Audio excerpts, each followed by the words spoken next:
Bonjour, bienvenue dans cet horoscope consacré au signe du Lion. Alors c'est destiné bien entendu à toutes les personnes qui sont du signe du Lion, donc qui ont le soleil en Lion. Et bon, ça c'est super parce que quand même le soleil c'est le signe qui va avec le lion. On voit bien ce gros animal très rayonnant et tout à fait en affinité avec le soleil, et donc vous êtes des maîtres du rayonnement, hein. Ça c'est vraiment cette lumière, quand elle est vraiment bien en place, qu'elle est bien équilibrée et que vous êtes vous-même, hein, c'est ça, c'est être soi-même. Mais c'est quoi être soi-même? C'est pas toujours évident, hein. Il y a parfois besoin de faire une recherche, hein, même chez les lions, pour trouver justement la source pure de ce rayonnement du cœur.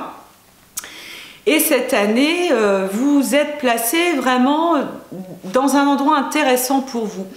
Si vous voulez, le signe de feu du bélier va être pas mal stimulé, pas mal mis au défi, hein, peut-être questionné sur sa manière d'agir, sur comment on exprime, comment on agit, comment finalement on initie des choses, hein, parce que c'est ça une action. Une action, c'est faire quelque chose qui finalement crée du mouvement et va bouleverser tout un tas de choses dans l'environnement, et évidemment ça fait toujours effet boule de neige. Donc un acte, c'est jamais anodin, quel que soit l'acte, c'est toujours quelque chose qui a un grand pouvoir.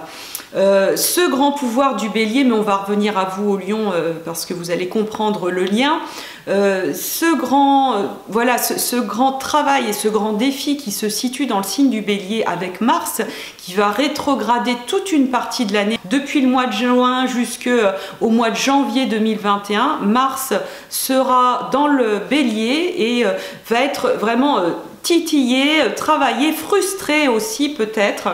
Mais tout ça bien sûr a un sens, hein. Le but c'est pas de frustrer les béliers, le but au contraire c'est qu'ils puissent trouver pleinement leur rayonnement, et pour ça les lions, me semble-t-il, vous êtes quelque part des lumières, vous êtes des initiateurs de qu'est-ce que c'est que cette action, qu'est-ce que c'est que cette expression qui se fait avec le cœur, qu'est-ce que c'est que cette expression qui se fait, je dirais, dans une noblesse d'âme, hein. C'est comme si vous pouviez, pour justement ce Mars qui se cherche, hein, moi je pense que Mars, le masculin sacré, qui est porté par le signe du bélier, va être considérablement épuré fin mars, au moment du printemps, parce qu'il va rencontrer les grosses planètes du Capricorne, hein, que sont Saturne, Pluton, et donc ce fameux Mars, il va vraiment aller à l'essentialité de qu'est-ce que c'est que cette action, hein, qu'est-ce que c'est que cette pure action qui pourrait être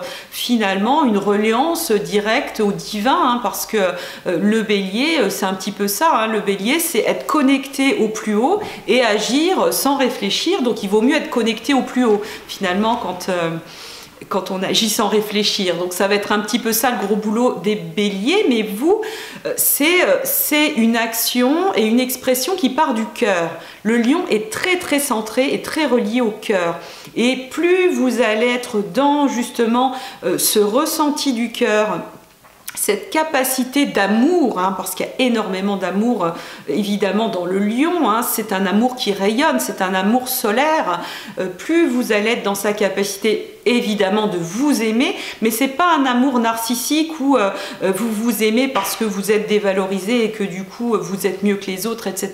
Bien entendu, le pur lion, quand il est dans son pur amour de soi, il est dans une générosité extraordinaire, parce que il est capable de tout donner, parce que voilà, il est en permanence alimenté par une énergie d'amour divine, et vraiment bien ancrée, bien entendu aussi dans son amour, dans son enfant intérieur, dans cette capacité je dirais à être vrai à tout instant, à être vrai même dans ses colères aussi, hein, parce que Mars travaille ça, hein, travaille cette capacité à finalement voir le divin, même dans une colère, à être en capacité d'épurer, de transformer ça en lumière, de transformer toutes ces énergies en lumière. Mais pour ça, c'est évidemment essentiel de les faire passer par le cœur, c'est-à-dire dans cette situation, où je suis en colère, où j'éprouve des sentiments négatifs, qu'est-ce qui fait que je m'aime? Ok, dans cette situation, je m'aime, et à partir de ce moment-là,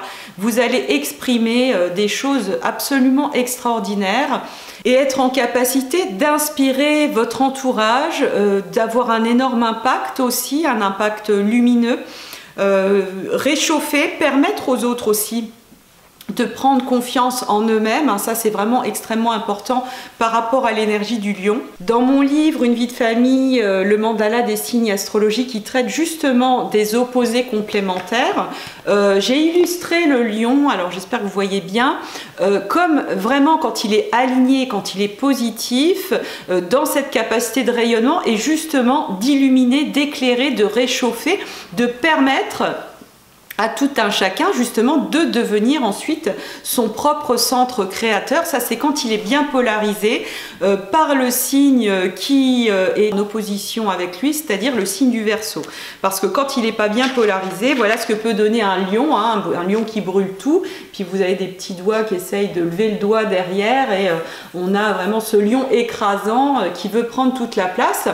Alors que voilà, l'idée c'est de trouver ce rayonnement qui va à la fois partir du cœur, hein, j'ai bien symbolisé un petit cœur ici, réchauffer tout le monde et permettre de recevoir aussi l'amour de toutes ces personnes qu'il a lui-même initiées. Il y a une grande initiation dans le signe du lion, bien entendu.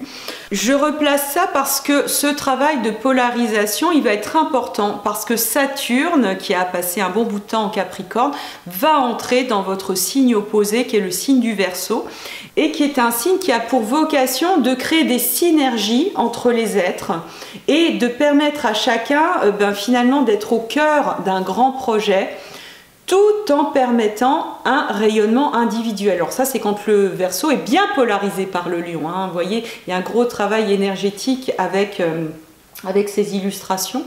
Et les lions vont pouvoir se rendre compte que si chacun rayonne dans son unicité, ça va pas leur enlever leur propre rayonnement, au contraire, ça leur permet justement de rayonner encore plus et d'être encore plus en capacité d'exprimer leur noblesse d'âme et d'être reçus et d'être vus, d'être reconnus dans cette générosité qui les caractérise.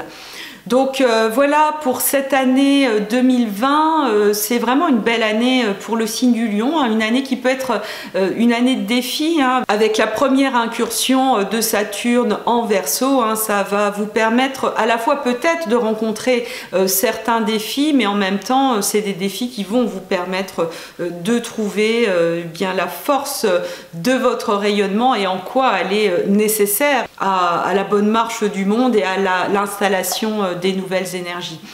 Voilà donc pour cet horoscope. Si vous avez envie d'aller plus loin et de travailler en profondeur, même si vous êtes débutant en astrologie, je vous invite à vous inscrire sur Carte du ciel magique.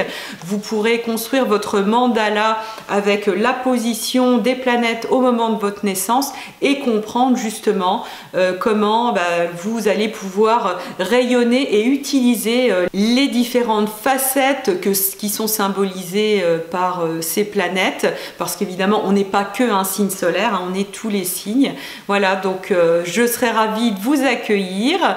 Je vous souhaite une très très belle année 2020. Je vous retrouve toute l'année avec les astro-énergies du mois. À très bientôt.